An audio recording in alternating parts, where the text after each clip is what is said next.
Hi friends, welcome to my channel.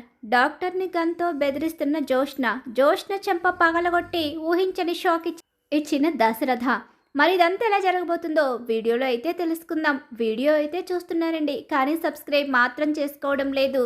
జరగబోయే కథని ముందుగానే మీరు తెలుసుకోవాలనుకుంటే వెంటనే మా ఛానల్ని సబ్స్క్రైబ్ చేసుకుని పక్కనే ఉన్న గంట సింబల్లో ఆల్ మీద అయితే క్లిక్ చేసేయండి. అలాగే మా వీడియో నచ్చితే ఒక లైక్ కూడా ఇచ్చేయండి. జోష్న అయితే మాత్రం దాసుని బెదిరిస్తుంది.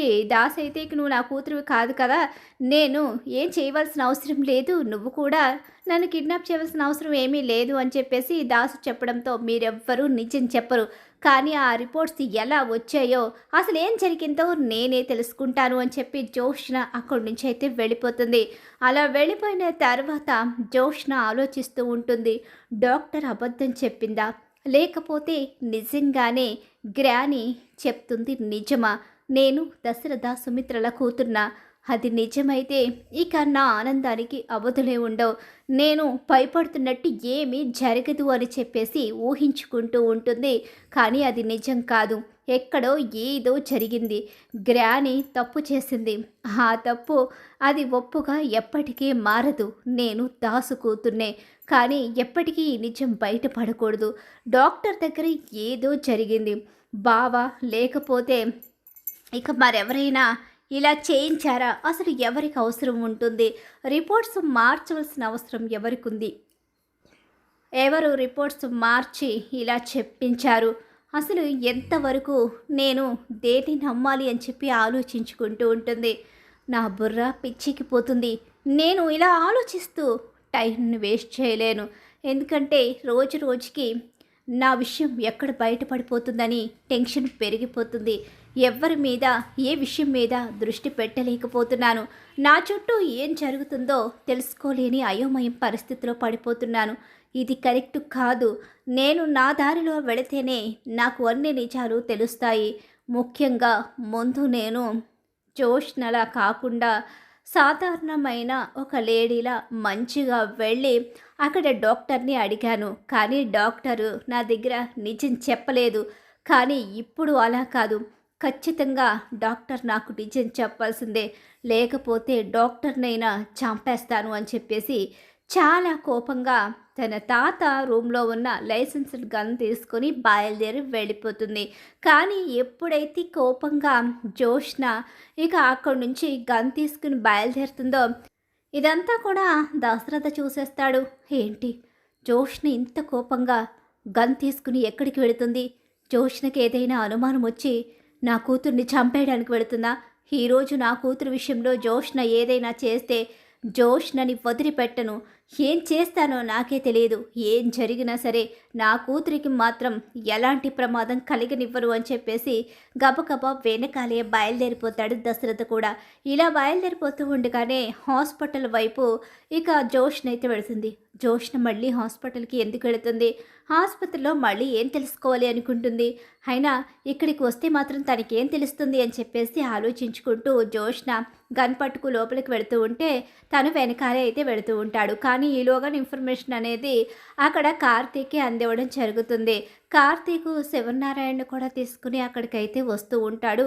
ఇప్పుడు జోష్ని ఏం చేయబోతుంది, ఇప్పుడు పరిస్థితులు ఎలా మారిపోతున్నాయో ఏంటో, జరగరాని ప్రమాదం డాక్టర్ గారికి జరిగితే మా కారణంగా ఆవిడ బలైపోతారు, అలా ఎప్పటికీ జరగడానికి లేదు, మావయ్య ఉన్నారు కదా, ఏదో రకంగా జోష్నని కంట్రోల్ చేస్తారు, ఎలాంటి ప్రమాదం జరగకుండా చూసుకోవాల్సిన బాధ్యత నీదే భగవంతుడు అని చెప్పి అనుకుంటూ శివనారాయణ తీసుకుని బయలుదేరుతాడు. ఎక్కడికి రా కార్తీక్, ఇంత అర్జెంటుగా ఎక్కడికి తీసుకుని వెళుతున్నావు అని చెప్పి అంటూ ఉండగానే ఈలోగా వెళుతున్నాం కదా తాత, అన్నీ అక్కడే తెలుస్తాయిలే, పద వెళదామని చెప్పేసి ఇక శివనారాయణ తీసుకుని బయలుదేరుతూ ఉండగానే ఈలోగా జోష్ని చాలా ఆవేశంగా డాక్టర్ దగ్గరికి వచ్చి డాక్టర్ని పేరు పెట్టి అయితే గట్టిగా పిలుస్తుంది.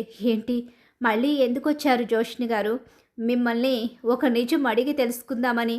నిజమేంటి, ఆల్రెడీ మీరు ఒకసారి వచ్చారు, రిపోర్ట్స్ గురించి అడిగారు, రిపోర్ట్స్ మ్యాచ్ అయ్యాయని చెప్పాను, ఇంకా మీకేం నిజం కావాలి, మీరు నిజం అని వెతుకుతున్నారు అంటే మీరు దశరథ గారి కూతురు కాదేమో అని నాకు అనుమానం వస్తుంది, నిజంగానే మీరు దశరథ గారి కూతురు కాదా అని చెప్పేసి అడుగుతూ ఉంటుంది డాక్టర్. అయితే అలా అడిగేసరికి ఈలోగా మీరు ఇలా ఎలా చెప్తారు, మీరు ఎవరితోనో చెయ్యి కలిపి నన్ను ఇక్కడ ముప్పతిప్పలు పెట్టాలని, నా నోటి వెంట ఏదో నిజం తెలుసుకోవాలని ఇలా ప్రయత్నిస్తున్నారు. కానీ నేను నిజం చెప్పకపోగా నా గురించి నిజం తెలుసుకున్న వాళ్ళని ఎవ్వరిని ఈ భూమి మీద ఉండనివ్వను అని చెప్పి డాక్టర్కి గన్ గురిపెట్టి రిపోర్ట్స్ ఎలా మార్చారు, అసలు రిపోర్ట్స్ మ్యాచ్ అయ్యాయని అబద్ధం ఎందుకు చెప్పారు, మీ చేత ఈ అబద్ధం ఆడించిన వాళ్ళు ఎవరు, ఈ విషయం కనుక మీరిప్పుడు నాతో నిజం చెప్పకపోతే ఇప్పుడు గన్తో షూట్ చేసి మిమ్మల్ని లేకుండా చేసేస్తాను అని చెప్పేసి అంటూ ఉంటుంది, బెదిరిస్తూ ఉంటుంది. జోష్న, ఏంటిది, ఒక డాక్టర్ని పట్టుకుని చంపేస్తానని బెదిరిస్తున్నావా? నన్ను చంపేసి ఈ ఆసుపత్రి నుంచి బయటకు వెళదామని అనుకుంటున్నావా? నాకేదైనా జరిగితే ఆ హాస్పిటల్ స్టాఫ్ అలాగే పోలీసులు నిన్ను బ్రతికినిస్తారు అనుకుంటున్నావా? నీలో ఇంత దుర్మార్గం ఉందని నేను తెలుసుకోలేకపోయాను. అంతేలే, ఆ ఇంటి ఆడపిల్లవి కాకపోయినా నువ్వు ఆ ఇంటి ఆడపిల్లల అందరినీ మోసం చేస్తున్నావు కదా, అందుకే. అవును డాక్టర్, నాకు అర్థమైంది మీకు నిజం తెలిసిపోయిందని. మీకు ఈ నిజం ఎవరు చెప్పారు? లేకపోతే చంపేస్తాను, ఇప్పుడు నిజం చెప్పండి అని చెప్పి అంటూ ఉండగానే ఒక్కసారే ఇక డాక్టర్ కంగారు పడుతుంది. ఈలోగానే జోష్న అంటూ దశరథ అక్కడికి వస్తాడు. జోష్న అనేసరికి ఒక్కసారే షాక్ అయిపోయి తన తండ్రి వైపు చూసేసరికి ఆ గన్ కింద పడే, లేకపోతే నిన్నేం చేస్తానో నాకే తెలియదు అని చెప్పి అంటూ ఉండగానే డాడీనే మాట్లాడుతున్నాను, డాక్టర్నే చంపాలని చూస్తావా? డాక్టర్ అబద్ధం చెప్తుంది అంటే ఏది నిజం? నువ్వు మా కూతురువి కాదు అన్నది నిజమే కదా అని చెప్పి అంటూ ఉండగానే షాక్ అయిపోయి ఉండిపోతుంది. ఈలోగా కార్తీకు ఇక శివనారాయణ అక్కడికైతే వస్తారు. ఏం మాట్లాడుతున్నావురా దశరథ? ఏంటి జోష్న, నువ్వు మా కూతురువి కాదు కాబట్టే కదా రిపోర్ట్స్ మారిపోయాయని డాక్టర్ గారిని బెదిరిస్తున్నావు. ఏంటి డాక్టర్ గారు? అవును, రిపోర్ట్స్ విషయంలో తన విషయంలో తప్పు జరుగుతుంది, రిపోర్ట్స్ కరెక్ట్ అని ఎందుకు అబద్ధం చెప్పారని చెప్పి నన్ను బెదిరిస్తుంది అని చెప్పి అంటూ ఉండగానే ఒక్కసారి జోష్న దగ్గరకు వచ్చి చెంప పగలగొట్టి, ఇంకా ఎంతకాలం నిజాన్ని దాచిపెట్టి నా కూతుర్లా మమ్మల్ని నమ్మించి మోసం చెయ్యాలనుకుంటున్నావు? వదిలిపెట్టే ప్రసక్తే లేదు. నా కూతురివి కాకపోయినా నా కూతురి స్థానంలోకి వచ్చావు. పారిజాతం పిన్ని కారణంగా నా కూతురివి కాదని తెలిసినా సరే ఈ స్థానాన్ని దక్కించుకుని చివరికి నా కూతుర్ని చంపడానికి కూడా నువ్వు వెనకాడలేదు.